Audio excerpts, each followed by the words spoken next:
I remember taking my pipe and just putting it on the floor and just stepping on it. And I was like, I'm done. And a month later, Madison was born on her due date, which I don't know how that happened because I had done everything you're not supposed to do while you're pregnant. And on the third day, they took my daughter and they said, we'll be right back.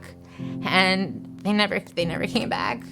I went down almost every street around the hotel and just cried and just didn't know where to go. And I didn't want to go back to the motel because I had my room in the motel all set up with a crib and clothes. I just felt so alone and lost.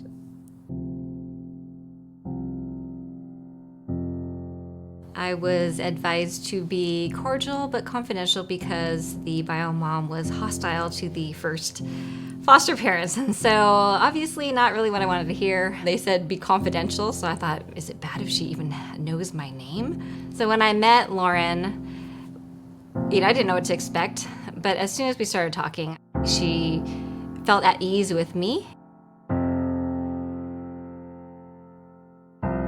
I was on my first unsupervised visit with my daughter. I was feeling so nervous.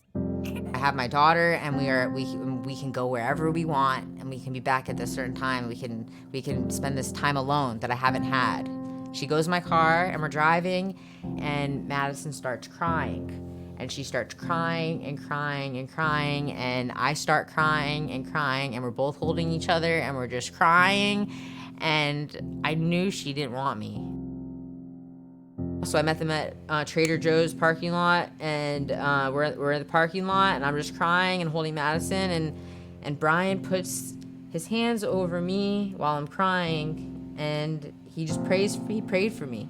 And I don't know what he said, but when he was done, all the guilt was taken away. All the guilt was taken away. Because when she was crying, it wasn't just a kid crying. All I heard was everything I did while I was pregnant. Everything I did to put her in a position to be crying. Well, when we first got into foster care, or we thought we were going to start doing it, it was just, the focus was just all about the children and about, saving children. We didn't have any other really focus until we went through our agency's training, which was really good. And they kind of like enfolded us into the whole process of dealing with, there's a family that's broken, and you're there not just for the children, but there's an entire family that's out there that's going to be hurting. Out of the blue, I got a text message from her, which made me cry. She had just texted me, Bethany, I need God and I want Madison to know Jesus. And I'm like, I called her right away. I was like, we gotta talk about, you're making me cry. She's like, why? And I'm like, because this is absolutely amazing. And then to hear how God has just been working on her heart, it was exciting. And she wanted to learn more. She's hungry and thirsty. And so we've been doing Bible study together. She started going to church. She found one, they got connected in there. And so it's been amazing to see God at work. They were my support. Bethany and Brian were my main support throughout this whole case after they got Madison. They carried me. They believed in me.